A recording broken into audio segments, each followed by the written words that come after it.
Bonjour à tous et bienvenue sur la chaîne, j'espère que vous allez bien les amis, que vous avez passé une bonne semaine, un bon week-end. Donc écoutez, aujourd'hui on fait le point hebdomadaire, je reprends le format habituel également cette fois avec première partie le Bitcoin et là surtout ce que je vais faire c'est vraiment faire un point indicateur de performance avec vous savez le MVRZ score par exemple, la balance de plateforme exchange, enfin vraiment je fais un point focus indicateur technique cette fois sur le Bitcoin avec des indicateurs techniques pas non plus hyper poussés, hein. Vous allez voir, c'est des indicateurs techniques très simples, mais très parlants, très efficaces, et pour vous donner un peu mon point de vue sur la suite des choses au niveau du bull run, où on en est. Bon, donc je dis la première partie, avec bien sûr, je vais aborder les ETF, hein, comme d'habitude, où il y a des choses très intéressantes à voir. Je passerai ensuite, comme vous savez, au projet crypto, donc VeChain, je parlerai du RWA essentiellement, avec effectivement Hondo, Finance, Plume, le XRP. Il y a des choses là aussi à voir, quand même très intéressantes au niveau des nouvelles. C'est vrai, je suis désolé, je peux pas parler de OMI, de iOS, enfin j'ai tout simplement pas le temps en fait de faire le point. Il me faudrait 2 heures de vidéo, donc c'est pas la peine. Mais sachez que je suis toujours également hein, investi sur OMI, iOS, et d'ailleurs le OMI a fait 130% là, de performance, hein, pour ceux qui restent accrochés à ça. Donc c'est un projet pour moi, j'y crois sur le long terme. Après, voilà, je peux pas en parler tout le temps parce qu'il n'y a pas non plus des nouvelles qui tombent aussi également tout le temps. Et même s'il y en a, bah, je suis obligé de faire le tri. Voilà, donc désolé. Le narratif pour moi aujourd'hui, c'est pas, enfin en tout cas au niveau crypto, c'est pas encore l'IA parce que l'IA c'est plus sur le domaine plutôt économique ou macroéconomique, géopolitique. Mais au niveau crypto, le narratif pour moi actuel, c'est le RWA. Clairement, avec la révolution de Wall Street en termes de flux financiers traditionnels. Donc c'est pour ça que je mets le paquet là-dessus, hein. On est obligé de faire le tri. Mais encore une fois, je crois toujours autant au OMI et également à iOS, c'est la plateforme de gaming. Voilà, je n'ai pas changé d'avis là-dessus par rapport à mes précédentes analyses vidéo. Bon. Donc une fois que ça c'est dit, ensuite je passerai pour la suite de la vidéo à également les actualités crypto, donc plus générales, en lien avec le RWA, et un peu économique également avec le cours de l'or par exemple qui est en train d'exploser, le cours de l'euro par rapport au dollar, etc. Enfin vous connaissez. Bon, bah écoutez, si vous êtes chaud, je vous invite à continuer avec moi et puis c'est parti.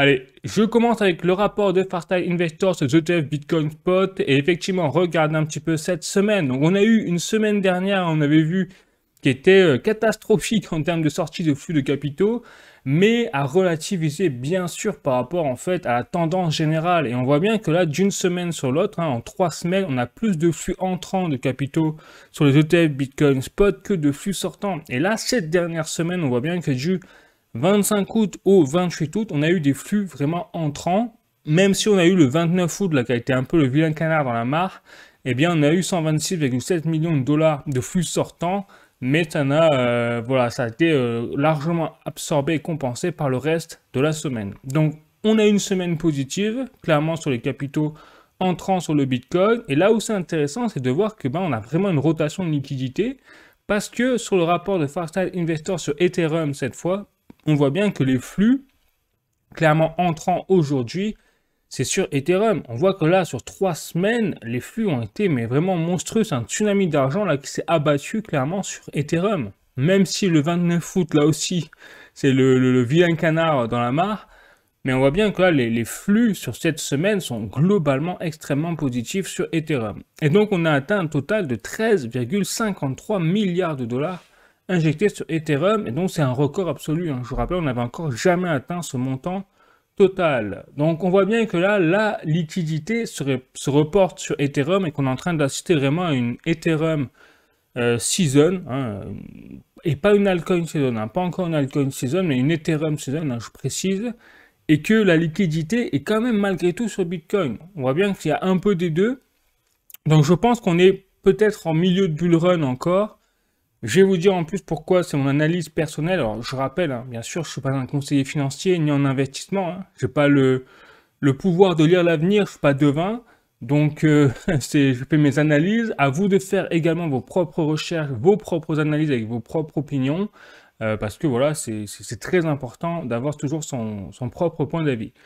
Donc du coup, je continue là avec Solana. Donc Solana, pareil, hein, le rapport de Fireside Investor. Et là, on a également une semaine très positive avec un total de 190 millions de dollars. Bien sûr, c'est peu, mais on constate là aussi que la liquidité est plutôt présente hein, au rendez-vous, plutôt en point de vue entrant que sortant. Donc il y a vraiment une rotation de la liquidité du Bitcoin vers Ethereum surtout, mais même un petit peu vers les altcoins. Ça fait plaisir à voir, puisque c'est caractéristique d'une Ethereum season, plus le début, pourquoi pas, d'une altcoin season. Bon, allez, je continue cette fois avec les articles. Donc on voit bien que là, pour l'instant, tout est positif hein, sur la suite des choses, sur Bitcoin, Ethereum et les altcoins. Cointelegraph France, les ETF sur Ether écrasent ceux sur le Bitcoin avec des flux 10 fois supérieurs cette semaine. C'est ce que je vous disais, hein. C'est largement flagrant, puisqu'on a des fonds adossés à Ether au comptant ont enregistré 1,83 milliard de dollars en seulement 5 jours. Incroyable. Donc, il se passe quelque chose sur Ethereum, et il y a même des avis hein, que comme quoi Ethereum est en train de prendre le pas en termes d'utilité technique depuis les dernières mises à jour.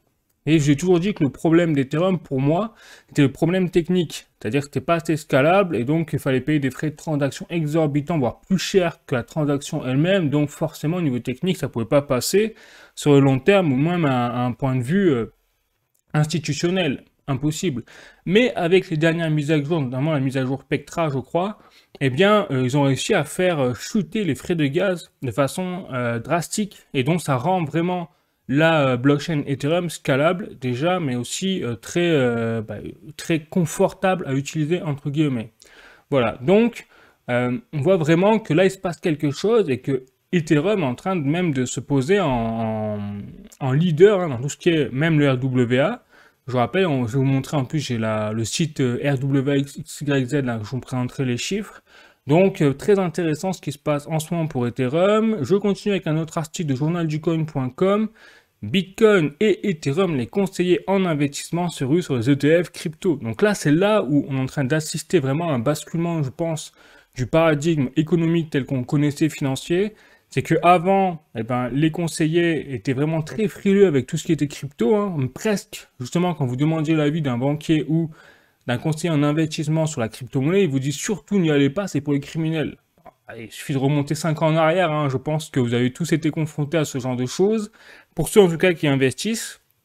Et c'est vrai que moi j'entendais toujours ce discours-là, c'est que surtout il fallait éviter les crypto-monnaies parce que c'était l'arnaque.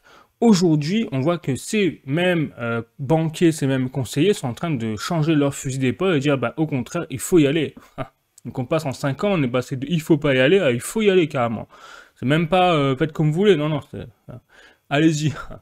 Donc là, vous voyez vraiment le changement de paradigme total. Et donc, je continue toujours avec une chose. Pourquoi en fait? Simplement parce que maintenant, vous avez les institutionnels et les pouvoirs financiers dans la course, simplement, et de plus en plus. Donc là, j'ai un article de cointribune.com. BlackRock dépasse Coinbase et Binance en Bitcoin détenu. Voilà. BlackRock, donc c'est le plus gros gestionnaire d'actifs au monde.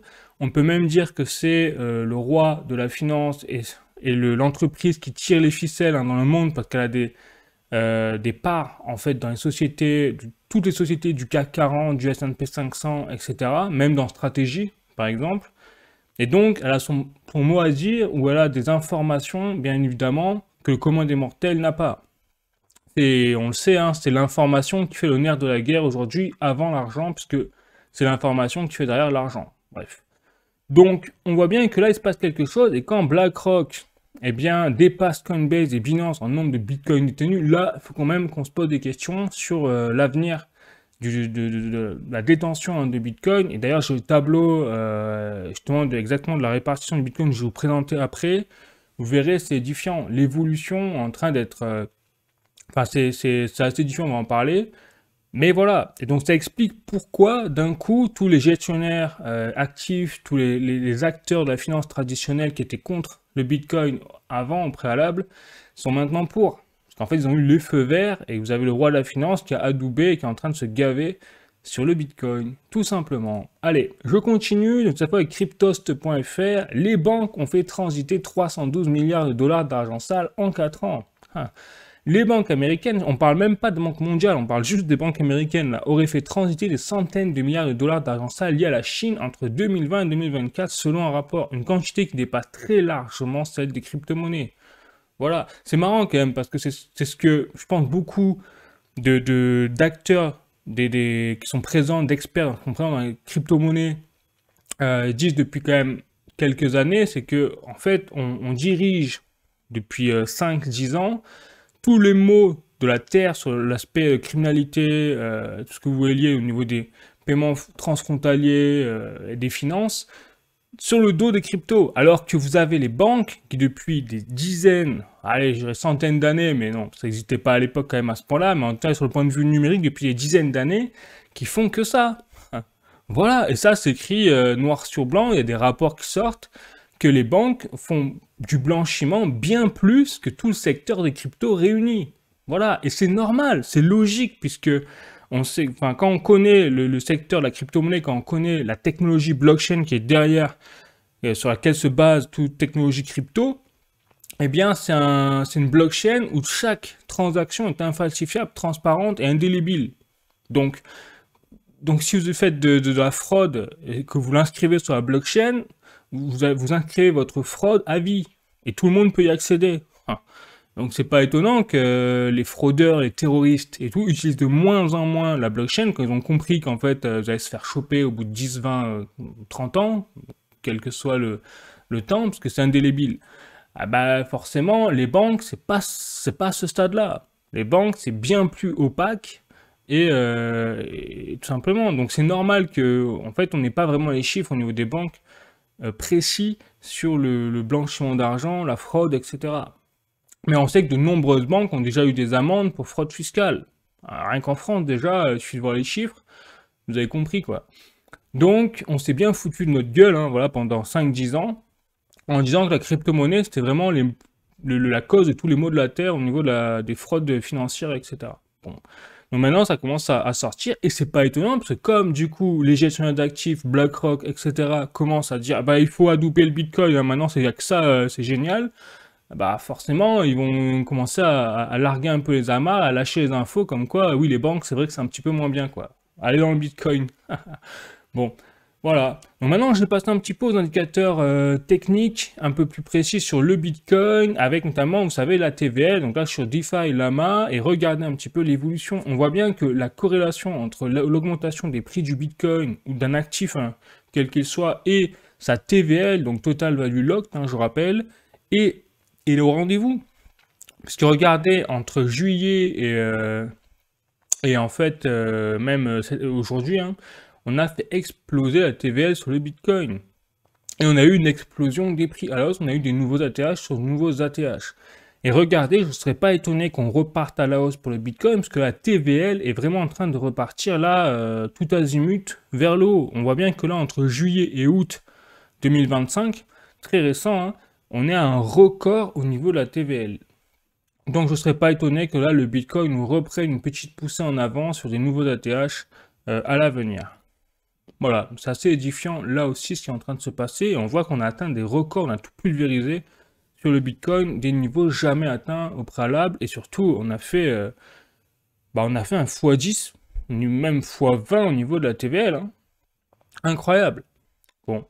Allez, je continue toujours sur l'indicateur technique. Donc là, vous voyez, je suis sur CoinGlass, donc qui répertorie. Je vous conseille vraiment d'utiliser ce site de répertoire analytique des indicateurs techniques sur le Bitcoin. Mais il n'y a pas que le Bitcoin, il y a d'autres crypto-monnaies également qui sont disponibles. Donc n'hésitez pas à y aller, hein, vraiment c'est intéressant. Et puis en plus, il y a un descriptif, alors c'est en anglais, hein, mais vous traduisez, sur tout à quoi servent en fait ces indicateurs. Donc là, par exemple, vous avez la charte, donc Rainbow. En termes de prix, donc qu'est-ce que c'est? En fait, c'est une analyse logarithmique sur tout ce qui est en fait l'indice de bulle, entre guillemets, du Bitcoin au fur et à mesure du temps, en fonction du temps et du prix. Et donc vous voyez que ce qui est intéressant, c'est qu'à chaque fois en fait qu'on a eu un pic du Bitcoin, surtout au début quand il y avait une haute volatilité, et bien, à chaque fois qu'on a eu un pic du Bitcoin, on a dépassé cet arc-en-ciel, entre guillemets, ce rainbow de courbe analytique, à chaque fois, par exemple, on l'a eu en 2011, 2013, 2017, donc 2013, pardon, 2017 ici, voilà, et après 2021. Et donc on constate quoi? Déjà on constate qu'à chaque fois qu'il y a un pic des prix du Bitcoin, on a atteint des zones dans le rouge. C'est-à-dire c'est ce qu'on appelle le maximum bubble territory, donc le territoire de bulle maximale pour le Bitcoin au niveau des prix. Donc c'est le moment où il faut vendre. Voilà, c'est over, c'est une survalue en fait des prix du Bitcoin. Il est temps de vendre et il faut se barrer avant le retournement de tendance. Effectivement, ça a été lié au bull run.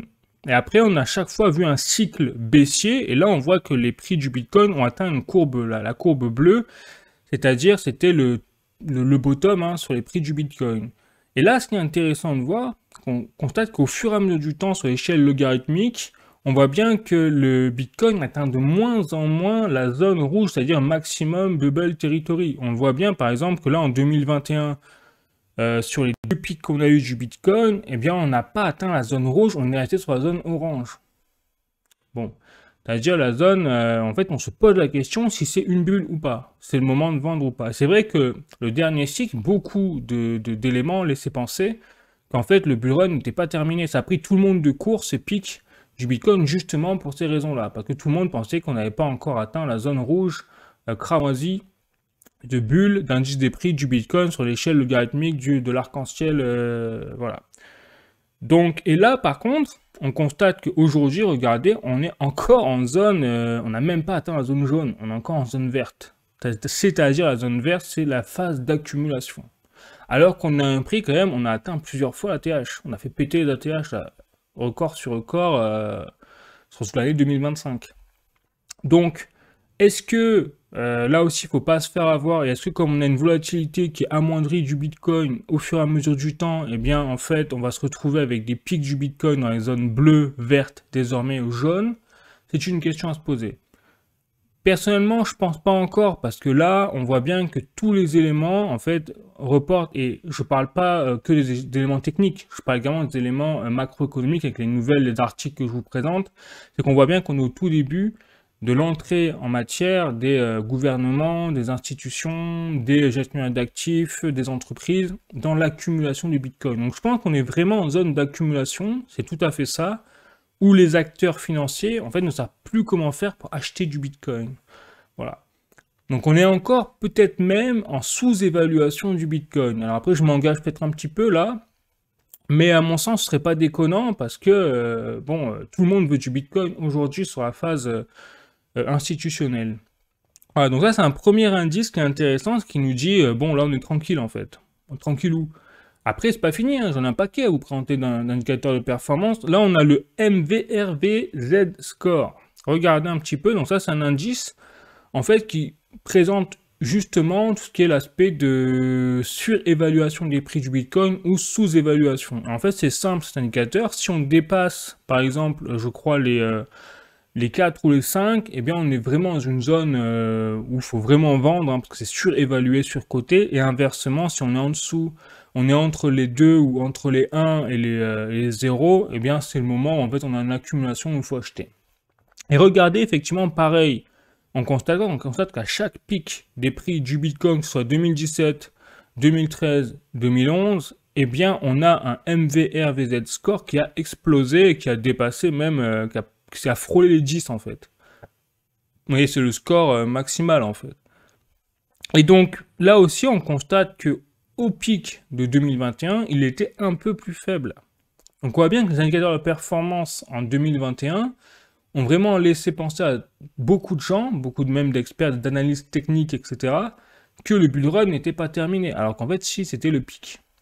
Là, il faut vraiment se méfier, hein. Je vous dis, les indicateurs techniques, c'est des indicateurs, mais après, ils font pas tout, et ça ne présage pas que les performances passées, en fait, continuent de se dérouler pour les performances futures. C'est là où faut faire attention, surtout quand il y a des choses, les donnes qui ont changé avec l'arrivée des institutionnels, des ETF, etc.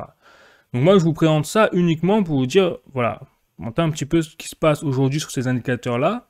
Et là, on voit que le MVRVZ score, il est à 2.2 là. Actuellement, c'est quand même pas beaucoup. C'est vrai que ça s'aligne avec la charte de l'arc-en-ciel des prix du Bitcoin, où effectivement on serait plutôt en phase d'accumulation. On est loin d'avoir tout fait péter sur cet indicateur de performance précis. Allez, je continue, et là où ça va être encore plus édifiant, ben, c'est l'indice de bulle Bitcoin.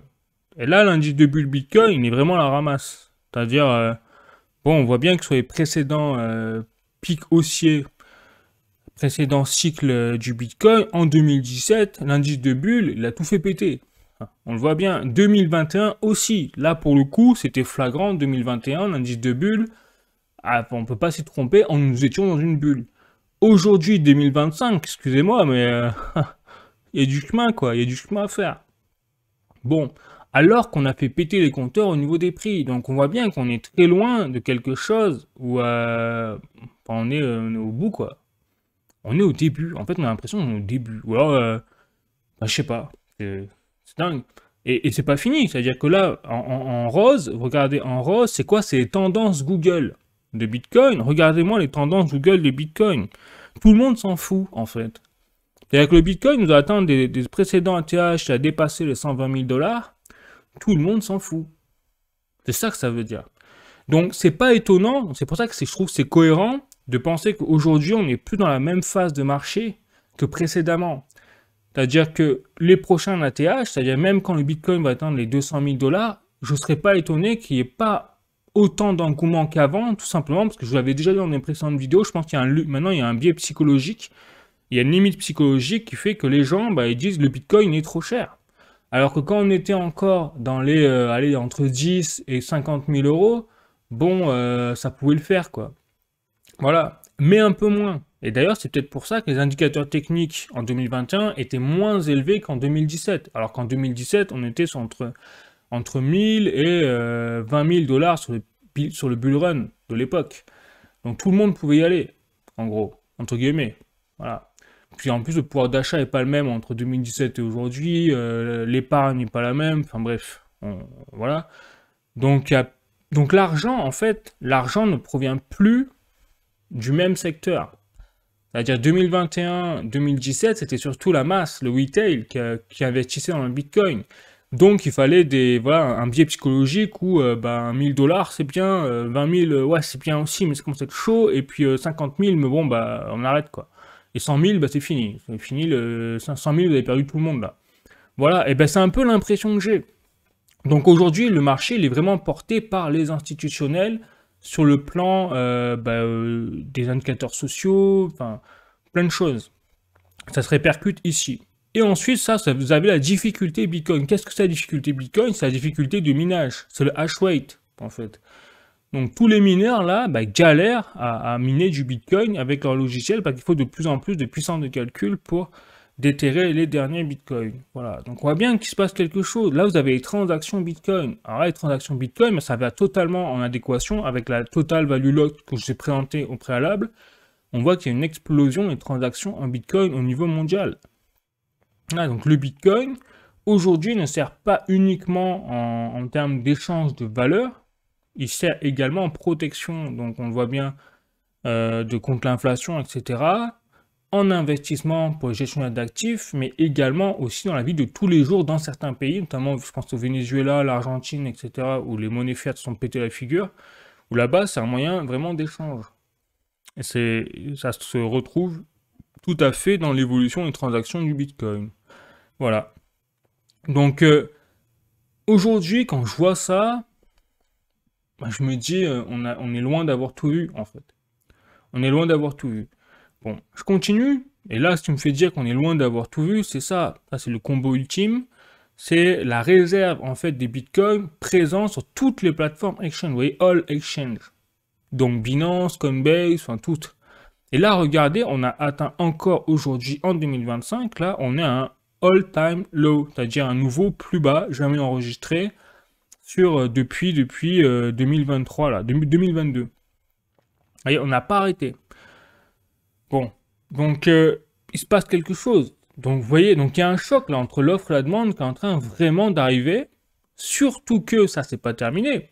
Surtout que ça, c'est en lien. Vous voyez, moi je fais un peu un condensé des données macroéconomiques, techniques, tout ce que vous voulez. Et là, surtout, ce qui me fait dire que ça continue à péter sévèrement, c'est ça. C'est que là, on a eu un nouvel ATH. Je vous ai fait le point déjà la semaine dernière. Je vous disais, à mon avis, dans les prochains mois, vous voyez, je me suis trompé, c'était pas les prochains mois, c'était carrément la semaine d'après, on atteindrait un nouvel ATH à cause de Trump, parce qu'il veut imprimer de l'argent et faire shooter la valeur du dollar, c'est son objectif. On atteindrait un nouvel ATH sur le M2 Money Supply américain.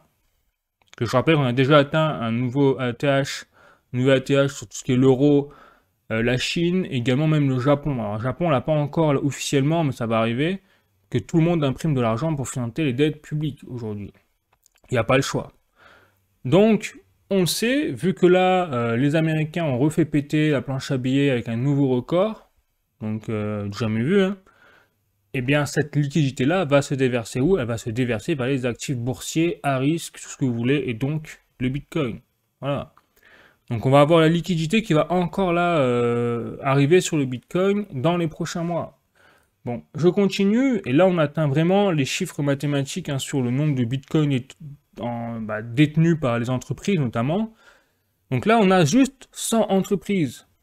Juste 100, une centaine. Et donc là, cette centaine d'entreprises, elles détiennent 989 926 bitcoins. Donc vous avez 100 entreprises qui détiennent quasiment 1 million de bitcoins sur 21 millions de bitcoins en circulation. Je ne sais pas si vous vous rendez compte, en fait, le délire. Voilà, et ça fait depuis 2 ans. Je rappelle que l'engouement d'achat de bitcoin par les entreprises, il a véritablement commencé lors de la lancée des ETF. Et donc, ça veut dire il y a 2 ans. Allez, c'est l'année dernière, moi je vais dire 2 ans, bon, tout pété.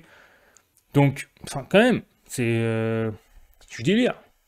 Juste une centaine. Donc, imaginez, on multiplie ce chiffre de 100 entreprises par 10, par 1000, ou même par 10 000, vous avez très vite compris que dans 20 ans, il n'y aura plus de Bitcoin en circulation. Vous pourrez acheter 0, et puis vous mettrez 10 zéros derrière un Bitcoin, quoi. Voilà. Donc, il va y avoir un choc. À un moment ou à l'autre, ou un autre, il y aura un choc entre l'offre et la demande sur le Bitcoin. Après, là où la question moi je me pose, c'est est-ce que ces entreprises-là, elles vont garder ces Bitcoins-là à vie? Est-ce qu'elles vont les vendre à un moment? Ça va dépendre de leur stratégie, mais logiquement, la stratégie des bitcoins, notamment de stratégie, c'est de ne jamais vendre ces bitcoins. Mais après, là où il va falloir faire attention, c'est que si on a des cycles toujours haussiers et baissiers sur les prix du bitcoin, il va falloir faire attention au cycle baissier. C'est-à-dire que là, pour l'instant, tout le monde achète, tout va bien, parce que le bitcoin va vers le haut. Mais quand il ira vers le bas, alors s'il va vers le bas, parce que là aussi, je me pose des questions, c'est vu l'engouement et l'achat et le contexte monétaire, avec la chute des monnaies fiat, etc., je ne suis pas sûr qu'on soit totalement dans la même configuration que les précédents cycles haussiers et baissiers des prix du Bitcoin. Voilà, c'est vraiment, je me pose des questions, donc il faut rester très prudent, hein, on nage peut-être en terrain inconnu sur la suite des choses depuis l'arrivée des ETF et des institutionnels. Mais en tout cas, si la tendance continue, on voit bien que là, on multiplie 100 entreprises, on met un x10, on met 1000 entreprises qui font la même chose. Bon, voilà, vous mettez un zéro derrière ça et vous atteindrez 10 millions, quoi. 10 millions de bitcoins dans 10 ans peut-être. Voilà, avec 1000 entreprises. Et si on met 10 000 entreprises avec le même ratio, c'est pareil, on continue. Voilà, donc quand je vous dis qu'il n'y aura pas assez de Bitcoin pour tout le monde, c'est pas un fantasme, c'est une réalité aujourd'hui, quand on voit l'évolution et l'engouement des entreprises pour le Bitcoin. Et donc là où c'est intéressant, c'est que là j'ai un tweet de Coin Bureau, c'est justement la répartition actuelle, vous voyez, mise à jour au 25 août 2025, du nombre de Bitcoin par catégorie financière. C'est-à-dire vous avez la catégorie des individuels, c'est-à-dire le retail, la masse, vous et moi, avec au milieu quand même les traders, les whales, c'est-à-dire les baleines, avec les millionnaires, les milliardaires, etc. Donc il y a individuel et individuel, hein, on s'est compris. Et c'est-à-dire la smart money au milieu quand même. Donc nous on détiendrait 65,9% du supply total, c'est-à-dire 13,83 millions de bitcoins. Bon. C'est la plus grosse majorité, hein, je rappelle, de détention de Bitcoin sur le graphique que vous voyez là. Ensuite, vous avez tous les business. Donc les business, c'est justement les entreprises. Donc, je vous ai montré que là, il y a 100 entreprises qui détiennent quasiment 1 million. Mais en fait, le total des entreprises existantes là, sur Terre possède pour l'instant 1,30 million de Bitcoin. Donc vous avez vu que il y a très peu d'entreprises pour l'instant qui sont investies dans le Bitcoin. On a peut-être 1 millier d'entreprises actuellement qui ont investi dans le Bitcoin aujourd'hui au niveau de la planète entière. Je ne sais pas combien il y a d'entreprises au niveau mondial, mais il y en a un paquet. Et je pense qu'on peut largement faire augmenter ce chiffre très facilement. Voilà. Bon, même en étant pessimiste, je veux dire. Et ensuite, il y a les ETF. Donc, bien sûr, les ETF, ça date d'il y a 1 an, 2 ans. Ils sont déjà à 7,8% du supply. Avec 1,63 million de Bitcoin. En 2 ans. 1 an et demi. C'est fou. Dans 10 ans, on sera où? Dans 10 ans. Voilà. C'est ça où il faut poser la question. Gouvernement. Pareil, gouvernement, 1,5% du supply. Le gouvernement, de toute façon, ont à peine démarré, ont à peine commencé à laisser entendre qu'ils allaient acheter du Bitcoin. À part les États-Unis, où eux, ils jouent au chat et la souris là, avec Trump, on ne sait pas trop ce qu'ils font. Mais ils laissent entendre qu'effectivement, ils vont obtenir des Bitcoins par voie neutre pour le contribuable. Mais bon, bref. Pourquoi pas. Et du coup, vous avez aussi derrière, là, ça va être intéressant, le Bitcoin, vous avez Satoshi. Alors Satoshi Nakamoto, le fondateur de Bitcoin, lui, il a 968 000 Bitcoins. Mais je rappelle que c'est les Bitcoins qui n'ont jamais bougé. Parce que alors, Satoshi, on ne sait pas qui c'est, autant il est mort, autant c'était une organisation, ils ont peut-être perdu autant les mots de passe. Enfin, c'est assez étonnant qu'ils aient jamais fait bouger leur argent. Alors que là, en plus, on parle de milliards. Hein. À ce niveau-là, c'est des milliards de dollars là, qui sont en jeu. Donc, autant ils ne bougeront jamais, donc c'est autant d'argent qui est inaccessible, autant c'est du Bitcoin perdu. En parlant de Bitcoin perdu, là, on a 1,58 million de Bitcoin qui sont considérés comme officiellement perdus. Voilà, donc ça fait déjà 7,6% du supply à sortir sur les 21 millions. Et enfin, il reste 1,09 million de Bitcoin à aller chercher, c'est-à-dire à aller miner pour mettre en place, pour mettre la totalité des Bitcoins en circulation. Donc on constate bien que quand on voit ça, ça va être très compliqué dans 20 ans. Je pense dans 20 ans, le Bitcoin, on ne pourra même plus le comparer à une monnaie fiat. Il sera tellement haut que même pas la peine. Et surtout au rythme où ça va, en fait. C'est surtout ça. Bon. Donc, vous voyez bien que là, si je fais le petit résumé, j'ai fini pour le Bitcoin, vous présenter un peu les éléments cette semaine. Et on voit bien que ce soit au niveau indicateur technique, vous l'avez vu, c'est très calme. Hein. Au final, on est sur plutôt une phase d'accumulation, ce qui est tout à fait logique avec la macroéconomie quand on voit le comportement des institutionnels. Au final, que ce soit les gestionnaires d'actifs avec les ETF qui continuent d'amasser du Bitcoin, même si la rotation de liquidité se fait plus vers Ethereum, vers maintenant un petit peu les altcoins aussi. On voit bien que le Bitcoin reste au centre quand même des attentions des institutionnels.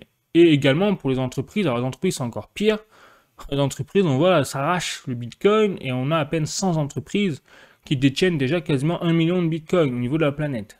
Donc la marge de progression elle est folle, elle est folle. Et je ne parle même pas des millionnaires, milliardaires qui sont considérés comme dans les 65,9% du supply avec l'aspect individuel.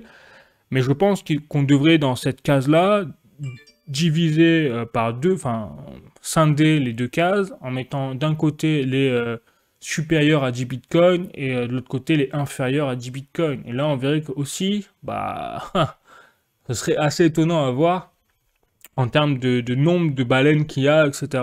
par rapport au nombre de personnes qui ont réellement investi dans le bitcoin mais qui sont considérées comme du retail, la masse. Voilà. Donc c'est la smart money en fait là qui est déjà là, c'est tout. C'est ça que ça veut dire. On a la smart money qui est vraiment investie dans le Bitcoin. Voilà. Et les gens du commun, je m'inclus dedans, hein, on s'y est pris peut-être un peu tard pour le Bitcoin à la base, mais c'est pas trop tard. C'est ça que je veux dire. C'est que là, on a encore la chance, moi je dis c'est une chance générationnelle, je pense, de pouvoir investir dans le Bitcoin encore aujourd'hui, parce que peut-être qu'un jour, on ne pourra même plus accéder au Bitcoin. C'est-à-dire que les gouvernements vont interdire aux gens comme nous d'amasser du Bitcoin parce que ce sera réservé aux aux banques ou je sais pas, voilà. Oui. Ah, c'est quelque chose qui sera de l'ordre du possible quand je vois bah, justement qu'il n'y aura pas assez de Bitcoin pour tout le monde, en fait. Vous voyez? Bon, voilà. Après, je peux me tromper, hein, je dis pas que ça va arriver, mais c'est à un moment, je vois pas comment on va faire. Tellement il sera haut. Voilà. Bon, ben, je peux pas vous en dire mieux hein, sur la suite des choses. Je suis extrêmement bullish, hein, vous avez compris. Et pour l'aspect de cycle haussier-baissier, ben, je sais pas du tout si ça va se comporter comme les derniers cycles. Vraiment, on est en zone inconnue un peu, je dirais, quand même. Même au niveau des indicateurs de performance. Parce que vous voyez que là, sur les délais, on aurait déjà dû avoir quand même des indicateurs de performance qui devraient être plus hauts, quoi. C'est-à-dire avec une charte dans au minimum le jaune pour le rainbow, là. En mode, ouais, bah, ça a déjà bien pété, quoi, le prix du Bitcoin, faut vendre. Bah, c'est même pas ça, là. Donc c'est bizarre. Enfin, bizarre. Voilà. Allez, je continue. Maintenant, je vais passer au VeChain et au secteur RWA au niveau des projets. Donc, je continue. Hop, voilà. Donc là, j'ai un tweet de la fondation VeChain. Et là, on a une super nouvelle. C'est-à-dire que là, on a une nouvelle de OneChain et VeChain en commun qui ont annoncé directement, en fait, un bridge, c'est-à-dire un pont qui est connecté pour faire le lien entre la fondation VeChain et le réseau de SUI. Voilà. Donc, c'est un pont et c'est basé sur le USDC. Donc désormais, on aura la possibilité, en fait, en tant qu'investisseur, d'utiliser en fait l'USDC et le pont de la société OneChain pour aller faire un interbridge entre VeChain et SUI. Voilà, donc ça s'appelle l'interopérabilité, clairement, à la fois pour VeChain, mais également pour le réseau SUI. Donc c'est très positif et on voit que là, VeChain est vraiment dans une démarche d'interopérabilité dans ses avancées, mais également de portefeuille institutionnel. Là, on voit que VeChain a déjà ça y est, a mis en place son aspect de VBEther DAO, la plateforme, avec la traçabilité, la sustainability, c'est-à-dire tout ce qui est, vous savez, en lien avec l'écologie, voilà, tout ça. Et que maintenant, ils sont vraiment focus, ça y est, vers l'aspect institutionnel, partenariat financier, entreprise, industrielle. Bon, voilà, ils ont repris leur cheval de bataille initial apparemment. C'est le mieux, hein, quand même, parce que VBEther DAO, c'est vraiment un projet, je dirais, sympa, hein, top, mais à part quand même, et très spécifique. Allez, je continue toujours avec VeChain, hein, bien sûr. Donc là, vous voyez, on a, ça y est, VeChain qui a aussi mis en place des outils qu'ils appellent de puissance, hein, de kit de développement, en fait, pour le prochain hackathon, qui aura lieu le 22 septembre. Donc je rappelle, alors ça a l'air de rien comme ça, hein, mais je rappelle que les hackathons, c'est quoi? C'est justement des événements mis en place par VeChain qui ont déjà eu lieu, donc par le passé entre 2024 et 2025, et qui rassemblent un maximum de développeurs et de talents au niveau mondial pour créer des dApps et des choses sur la plateforme VBEther DAO et sur l'écosystème de VeChain. Et c'est très intéressant parce que c'est à partir du premier hackathon, je me semble, de 2024, qu'on a eu une explosion, mais littérale, du nombre de portefeuilles, de nouvelles adresses qui ont été créées sur l'écosystème de VeChain. Donc je pense que ces événements-là ont l'air de rien comme ça, mais sont vraiment des catalyseurs d'adoption de masse de l'écosystème de VeChain au niveau mondial.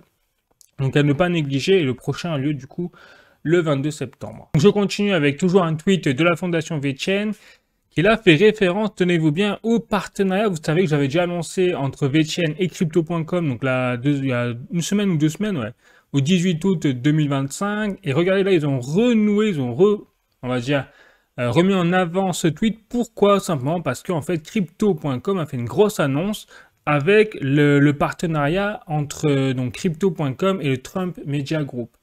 Donc ça a été assez explosif hein, comme nouvelle, puisque je rappelle que le CRO a fait une augmentation de plus 50 voire 100% directement dans la foulée.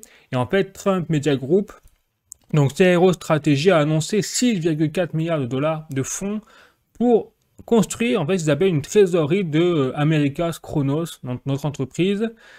Et donc, en fait, ça va être cette entreprise, donc le Trump Media Group, va être le plus gros détenteur au niveau mondial de CRO, c'est-à-dire de la crypto-monnaie de Crypto.com. C'est assez lourd, parce que vous avez Crypto.com, en gros, qui a un partenariat officiel avec Trump et, par le biais de la Maison-Blanche, quoi qu'on puisse en dire.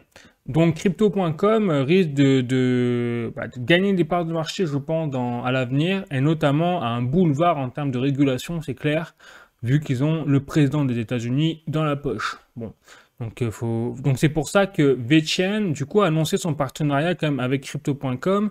C'est là où je vous dis, il y a des choses quand même assez étonnantes. C'est que je vous avais montré la photo de Dana White, le président de la fondation VeChain, Sonny Lu, et Trump, qui parlaient ensemble, notamment à un événement de l'UFC, il y a quelques mois. Et je vous disais, dans les coulisses, en fait, tous ces gens se parlent. Et quand vous avez des photos où vous avez ces gens qui parlent entre eux, ça peut ne rien vouloir dire pour la suite, mais ça peut aussi vouloir dire plein de choses derrière. Et étonnamment, vous avez donc VeChain avec Sonny Lu, le PDG de la fondation VeChain, qui a déjà parlé, qui est en lien avec Dana White, qui est très ami avec Donald Trump, qui fait une annonce d'un partenariat avec Crypto.com une semaine avant quand même que Donald Trump fasse son partenariat avec Crypto.com, la même société. Donc moi je crois aux coïncidences, hein. Mais il y a des coïncidences quand même qui sont étonnantes parce que ce partenariat-là, ils auraient pu l'annoncer il y a 1 an, enfin je sais pas, ou il y a 2 ans. Là ils l'ont annoncé maintenant et derrière, enfin... Donc, on voit bien que VeChain fait partie, je pense, des entreprises avec notamment Sonny, le PDG de la fondation VeChain, qui sont dans les coulisses de choses et qui ont des accès à des informations que le commun des mortels n'a pas. Et donc, ils prennent des décisions en fonction de cela, de façon pour moi de plus en plus évidente. Voilà. Après, c'est quand même assez gros, quoi. Je trouve ce genre de choses. Une semaine avant, bon, ok. Allez, je continue. Donc, je continue toujours avec VeChain. Donc là, j'ai la TVL, vous savez, Total Value Locked de VeChain. Et regardez, alors là, la TVL qui a vraiment pris à la ramasse depuis 2022 jusqu'à 2025 est en train de repartir à la hausse. Et là, on voit bien qu'on a 6,06 millions de dollars de TVL. Et on voit bien que ça continue de monter pour VeChain. Donc, c'est plutôt positif là ce qui se passe pour VeChain. Et surtout, c'est porté par donc Stargate. Je rappelle que Stargate, c'est pas compté dans la TVL parce que c'est un protocole de farm. Mais en fait, la vraie TVL de VeChain, elle est largement plus explosive que ça, parce que là, on devrait être à 150 millions de dollars de TVL sur le graphique au lieu des 6,06 millions de dollars, parce que c'est pas compté dans la Stargate. Le projet Stargate n'est pas compté dans la TVL. Voilà, et je note aussi que le projet Stargate continue d'évoluer, parce que la semaine dernière, nous étions à 144 millions de dollars, et là, nous sommes à 146,98, c'est-à-dire 147 millions de dollars de TVL. Voilà. Donc, c'est plutôt intéressant ce qui se passe pour VeChain, et je rappelle aussi pour VeChain, on est en termes de dollars, c'est normal que la TVL soit plus basse qu'avant, parce que forcément, le prix du jeton en 2022 n'était pas le même que celui actuellement. C'est-à-dire qu'on avait un x10 au niveau des prix pour le VeChain en 2022 par rapport à cette année. Donc quand on prend par rapport au nombre de VeChain directement en TVL, là on voit bien qu'on commence, rien qu'avec la plateforme VBetterDAO en termes de Total Value Locked, à rattraper des niveaux de 2022. Vous voyez? Donc c'est ça qu'il faut regarder, je pense, et surtout que quand on fait le parallèle avec le projet Stargate, en fait le nombre... voilà, on a totalement fait cramer là aussi les scores en termes de TVL. Donc je pense que VeChain peut nous envoyer du lourd là, dans les mois qui viennent. Peut me tromper, hein, mais je ne serais pas étonné qu'on ait des mouvements de prix quand même assez considérables. Rien que d'ailleurs sur la Total Value Locked indiquée ici. Allez, je continue. Et là aussi ça bouge beaucoup. Vous allez voir un truc de fou. Là, donc sur VeChain Stat, donc en termes de nouvelles adresses, cette semaine, nous sommes à 12 292 221 adresses. Et regardez, nous avons sur une journée 130 000 nouvelles adresses. On n'a jamais atteint un tel niveau, hein, je vous rappelle. Et on a 243 000 adresses actives sur une journée. Là aussi, on n'a jamais atteint un niveau pareil sur l'histoire de l'écosystème de VeChain. Donc là, ça prend des proportions bibliques, en fait, si vous voulez. Et c'est en train de s'emballer, mais à un point jamais vu. Donc j'ai l'impression qu'il se passe beaucoup de choses là en termes de marketing sur VeChain. Ça bouge énormément et je ne serais pas étonné que ce soit en lien avec la plateforme VBetterDAO forcément. Puisque quand je fais quand je regarde les chiffres du coup des nombres de holders de VeChain ou des DOT tokens en lien avec VeChain, on voit que vous voyez le nombre de tokens, c'est pas sur le VeChain. Encore une fois, je rappelle, hein, ça bouge pas beaucoup là ici. Par contre, sur le VTHO, sur le B3TR, ça explose littéralement. Vous voyez? On a même du VOT3 là, ici, et après vous avez les autres tokens également, mais en moindre mesure. Alors je vais regarder un petit peu, pourquoi pas, vous savez, parce qu'il y a les bridges. Il y a les bridges maintenant qui arrivent avec d'autres crypto-monnaies, notamment, vous avez même le Bitcoin, vous avez même la possibilité d'acheter des stablecoins, vous voyez, sur VeChain. Et regardez, on commence à avoir, par exemple, sur du Bitcoin, là, avec 37 dollars. On rigole, hein. Mais n'empêche que vous voyez, vous avez des tokens, notamment le XRP. Vous voyez, vous avez des gens qui ont acheté du XRP, des gens qui ont du, ça y est, du USDT. Donc on voit que l'interopérabilité qui n'a fait que commencer, hein, parce que je rappelle que ça, la possibilité d'acheter du Bitcoin sur l'écosystème de VeChain, ça fait 2 mois maximum. Voilà.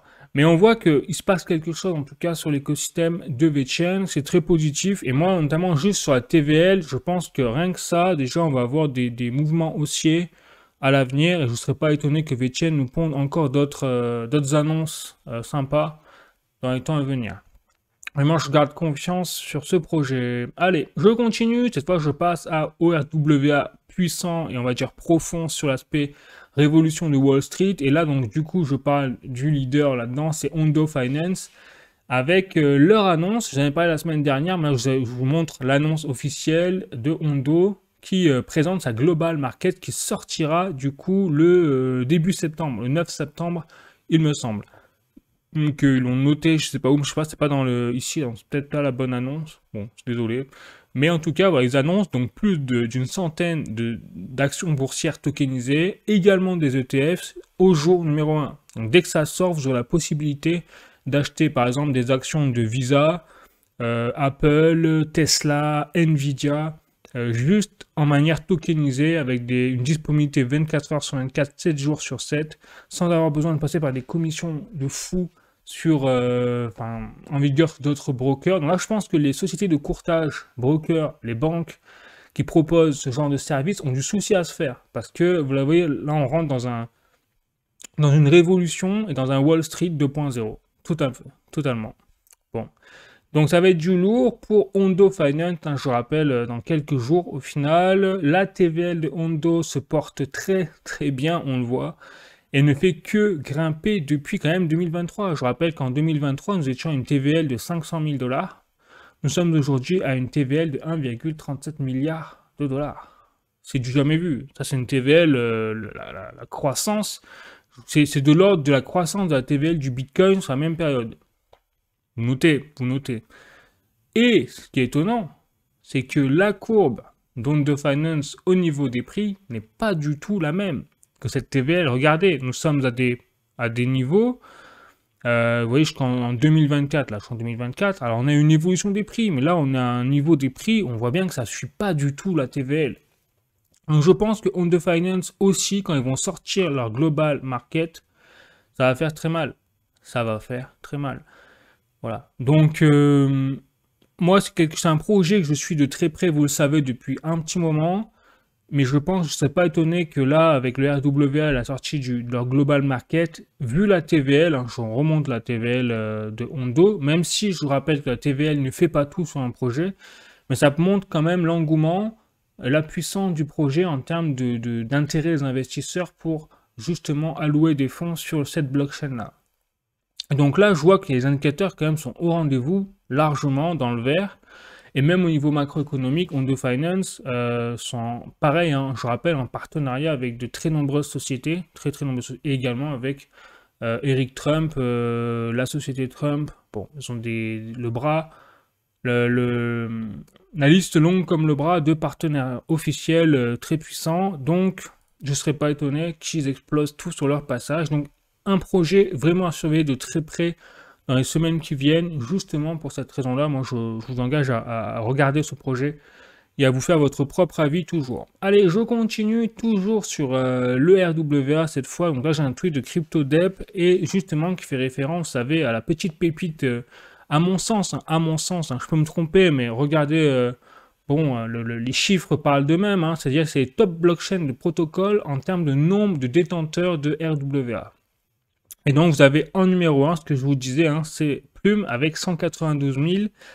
nouveau détenteur de RWA, d'actions tokenisées sur le réseau de Plume. Après, vous avez Ethereum. C'est là où je vous disais, Ethereum, vous voyez, les fonds, les institutionnels injectent de l'argent en masse sur Ethereum avec une optique, à mon sens, de prendre Ethereum comme cheval de bataille pour le RWA. Et pourtant, Ethereum a même pas la moitié du nombre de détenteurs que le réseau Plume ici. Et vous avez le RWA Total Value, vous voyez que Plume atomise clairement pas mal de projets, notamment même Mantra, qui est bien plus ancien que Plume. Que Plume, je rappelle, c'est sorti il y a quelques mois. Hein. Bon, voilà. Donc l'évolution est vraiment phénoménale pour ce projet. Je remonte la TVL de Plume. Là, on est un petit peu en baisse. Vous voyez, on est un petit peu en baisse sur la TVL. Alors, ça reste propre quand même par rapport au 27 avril 2025. Nous étions à un petit 26 000 $ de TVL, donc on rigole. Et on est à 243 millions de dollars dans ces eaux-là aujourd'hui en termes de TVL. Et je rappelle que les prix de Plume sont pas au rendez-vous. C'est-à-dire que les prix, pareil, le prix du token n'a pas évolué, a même baissé, je crois, depuis le lancement du projet. Donc, vous voyez vraiment un projet, je pense, là aussi à surveiller, parce qu'il peut nous donner des surprises sur ces points de vue-là, et puis surtout que je vous montre, bien sûr, voilà, l'évolution là sur le site rwa.xyz que vous connaissez désormais, ça fait quand même un petit moment maintenant, ça fait 2-3 semaines que je le présente. Vous êtes désormais à 193 396 détenteurs de token RWA sur le réseau Plume. Je rappelle que là, sur le sur le graphique en juillet, vous voyez, c'est des chiffres de juillet, on était à 192 000. Donc, on a encore gagné, en fait, je crois à peu près 1300 détenteurs de RWA sur le réseau Plume depuis le mois de juillet. Voilà. Donc c'est intéressant, et là c'est en train de repartir légèrement à la hausse, on le voit ces derniers temps, donc je pense que la TVL va repartir également à la hausse. Voilà, donc il y a tout qui est dans le vert hein, aussi au niveau au niveau des performances, c'est assez phénoménal, et quand je prends sur le même site rwa.xyz les chiffres actuels sur le Global Market Overview du RWA, là aussi on est en hausse. Donc on voit que le marché du RWA est en train d'exploser et de repartir correctement à la hausse. On avait eu une petite détente là, je me souviens, je me suis dit allez, ça va peut-être baisser. Et non, ça repart totalement à la hausse. Et vous allez voir qu'avec Hondo Finance qui rentre dans la course, je ne serais pas étonné que Hondo Finance nous fasse une dinguerie ici. Vous voyez, et passe dans les top 10 là, des réseaux en termes de RWA. Et vous voyez que là, sur le top 10 des transactions financières, ici, vous avez Ethereum de partout et vous avez Plume. Ah, quand même, hein. Voilà, ça veut dire quelque chose. Donc, en termes de réseau, là, si je fais le parallèle par rapport au réseau, vous avez Plume qui est en 8e position. Ethereum n'est même pas là-dedans. Pêcheur. En termes de nombre de comptes RWA, Plume est à la 5e position. Devant Solana, à noter. Vous avez également la total value, alors la Plume n'est même pas dedans parce qu'effectivement il se fait atomiser hein, par Ethereum et tout le reste. C'est Ethereum vraiment un leader là-dedans. Et après vous avez des protocoles également. Alors ça j'ai jamais testé. Ah non, ça j'y ai pas accès. Bon, c'est pas grave. Et après vous avez sur 30 jours l'évolution sur 30 jours. Regardez, sa Plume est également en 9e position, etc. Après vous avez le market share également. En fait l'évolution des prises de parts de marché de la part des projets. Et vous avez le XRP Ledger également qui est dans la course avec Stellar Lumens, également Stellar, très bon projet. Également, de toute façon, pas compliqué, hein, vous prenez le top 30 des projets, top 50, allez je dirais, et voilà, et vous avez votre sauce. Hein. Pas besoin vraiment, si vous voulez investir dans les crypto-monnaies, pas besoin d'aller dans les shitcoins, ou même après le top 100. Hein. Vous regardez le top 100 et vous avez en fait les meilleurs projets, logiquement, hein, en termes de market cap, et qui vont donner des bons rendements derrière. Voilà. Bon, ben, je continue, hein. Vous voyez les amis, quand même, ça pousse beaucoup là sur la WA, c'est un truc de fou. Donc il y a des très très bonnes statistiques, tout est tiré vers la hausse, tout est dans le vert au final. Donc maintenant je passe à Ripple, hein, c'est un petit moment, c'est vrai, XRP j'en ai pas parlé, donc Ripple a annoncé un nouveau partenariat avec Aave. Donc Aave, c'est un très beau projet aussi. De toute façon, hein, top 50, je ne vais pas vous parler de tous les projets, mais en fait, Aave, pour résumer, c'est vraiment une plateforme qui permet de faire des microcrédits qui est vraiment, voilà, vous voyez, c'est emprunté, sauvegardé, voilà. Donc c'est vraiment une banque, en fait, si je dirais crypto, déjà pour le coup, en termes de principe, c'est-à-dire que vous pouvez avoir un crédit auprès de Aave, mais derrière, c'est pas votre banquier, c'est des smart contracts. Donc vous voyez, c'est la différence, et là, en fait, on assiste à une révolution de l'accès au crédit grâce à ce genre de projet, et donc, ben, le principe, c'est que justement, là, Ripple fait un partenariat avec Aave, dans l'objectif du RWA, du marché RWA et aussi du marché des stablecoins, puisque le RLUSD, donc le stablecoin de Ripple, va permettre en fait d'être une pièce maîtresse au sein de la plateforme AA pour autoriser justement les produits tokenisés à être utilisés en collatéral sur les marchés de façon plus efficace. Donc, autrement dit, l'accès au crédit grâce au marché, enfin, grâce au RLUSD. Voilà. Donc, on y est. Vous voyez, on a vraiment une révolution de la finance traditionnelle sur absolument tous les niveaux. Les banques ont vraiment une souci à se faire, hein. On n'aura plus besoin de banques. C'est-à-dire dans 10-20 ans, vous verrez que les banques, si elles ne se sont pas mises à la crypto-monnaie, si elles ne sont pas mises à faire des partenariats étroits avec ce genre de projet, plus personne n'aura besoin des banques. Clairement.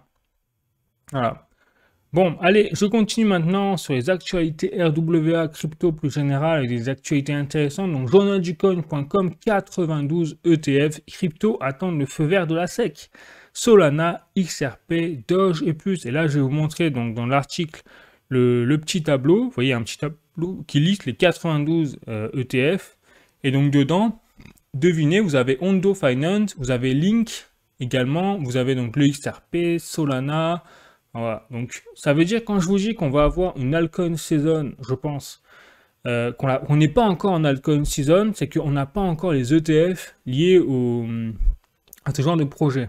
Ou du moins, on n'a pas encore les flux qui se dirigent vers ce genre de projet. Et je pense que les investisseurs, notamment les institutionnels, attendent l'arrivée des ETF pour pouvoir investir dans ce genre de projet. Donc je pense que quand on aura l'ETF XRP, l'ETF Link, l'ETF Ondo, ça va être un massacre. On va avoir une liquidité qui va se déverser sur ces projets en vitesse.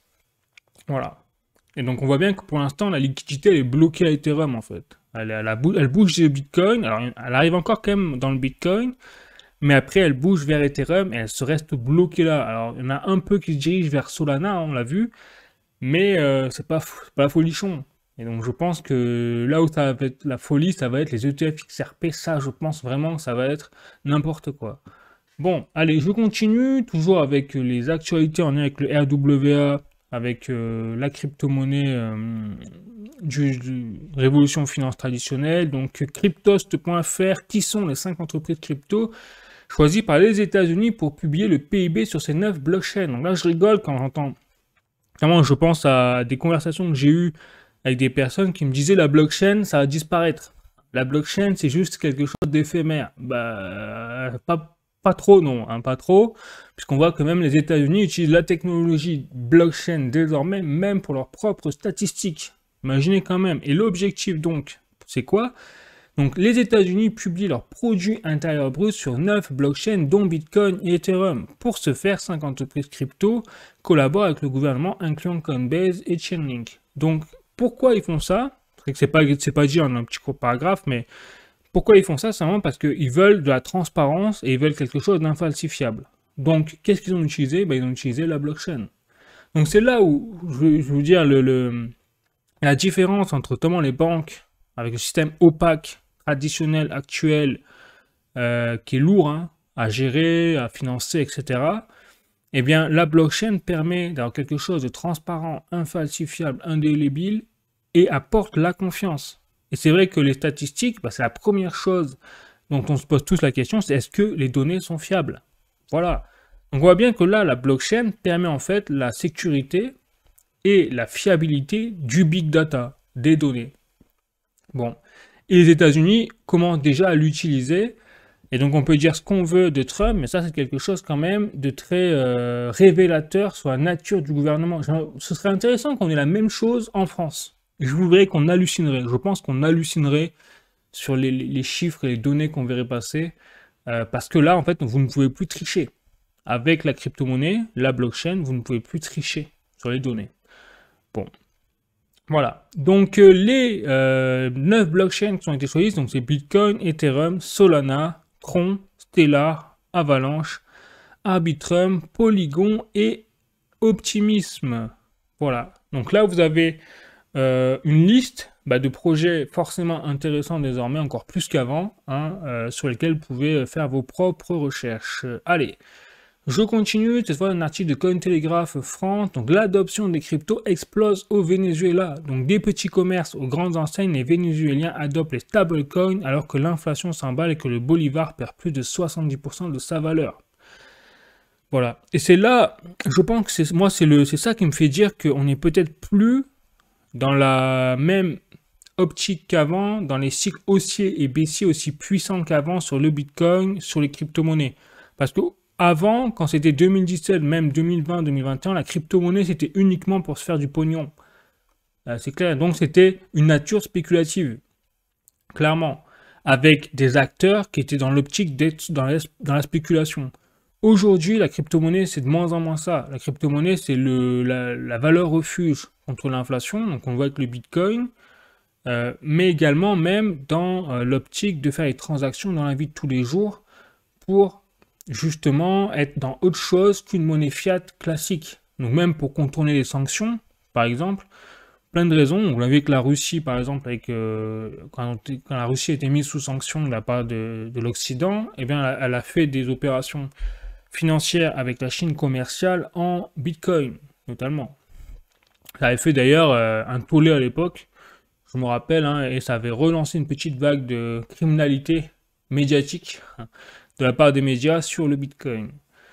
Voilà, donc c'est pour ça qu'on voit aujourd'hui que le Bitcoin et les crypto-monnaies et le RWA, parce que là on parle vraiment des stablecoins, donc les stablecoins maintenant, je rappelle, ça fait partie du secteur RWA, eh bien sont vraiment là pour rester, désormais c'est clair.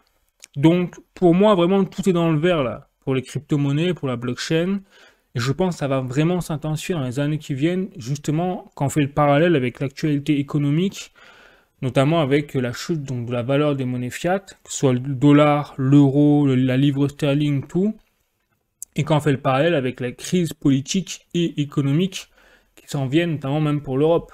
Moi, je ne serais pas étonné qu'en Europe, on arrive à un moment, peut-être d'ici quelques années, où on va devoir utiliser, on va faire exactement comme au Venezuela, on va devoir utiliser de la crypto-monnaie, du Bitcoin, pour pouvoir s'en sortir, en fait, pour pouvoir éviter de subir l'hyperinflation lié à l'euro. Bon, allez, donc après, j'ai pas fait d'actualité économique prévue, il y a beaucoup de choses à dire, donc pas que ça dure trop longtemps, donc je suis passé directement au cours de l'euro par rapport au dollar, notamment faire un point là-dessus, vous voyez, et après je passerai au cours de l'or, et puis voilà. Donc vous voyez que là, le cours de l'euro par rapport au dollar continue de se stabiliser vers le haut, donc on a eu une très très belle performance, on a eu un plus, imaginez 17% en 3 ans, de la part de l'euro par rapport au dollar. Clairement, du jamais vu par rapport pour l'euro. Donc, on a bien compris que c'est pas l'euro qui prend de la valeur par rapport au dollar, mais en fait, c'est le dollar qui chute actuellement par rapport à l'euro et par rapport à toutes les autres monnaies fiat, parce que c'est une volonté de Trump pour justement faciliter tout ce qui est les exportations, importations aux États-Unis. Voilà. Donc, dans sa guerre commerciale, dans son objectif de mener une lutte au niveau des tarifs douaniers. Donc tout à fait normal de ce point de vue-là. Et après, le cours de l'or, là, l'or nous a dit quelque chose cette semaine quand même, c'est que l'or repart à la hausse. Donc là, je suis convaincu que comme c'est le cours de l'or par rapport à l'euro, je suis convaincu que l'or est en train de nous dire qu'en fait, on va assister à une crise politique majeure là, dans la fin de l'année, pour l'Europe, et pour justement en ligne de mire avec la France au milieu. Voilà, j'en suis convaincu parce que l'or est en train de nous passer un petit message comme quoi l'inquiétude est en train d'augmenter. Donc, puis je ne parle pas également de la livre sterling. On voit que la Grande-Bretagne est en mauvaise situation également au niveau économique, avec 5,5% de points au niveau de sa dette pour tout ce qui est les emprunts. Enfin, donc on voit que l'Europe, dans sa généralité, vraiment n'est pas en bon point. Bon, c'est pas une nouveauté, hein, c'est pas, ça, je vous en prends rien là. Clairement, mais voilà, l'or, contrairement, c'était stabilisé autour des 90, 91 euros le gramme au kilo 24, enfin au gramme 24 carats pendant 2-3 mois. Et là, on voit ça repart à la hausse. Alors, on va voir cette semaine, hein, ça dépend des prix cette semaine. Mais si ça continue de monter, c'est qu'effectivement, les investisseurs et les marchés anticipent vraiment une crise européenne dans la fin de l'année. Voilà. Bon, bah écoutez, sur ce sera tout pour cette vidéo. J'espère que vous avez appris des choses. Pas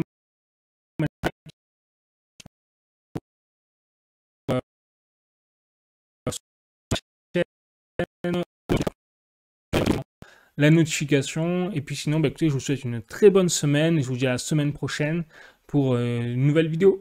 La bise, ciao.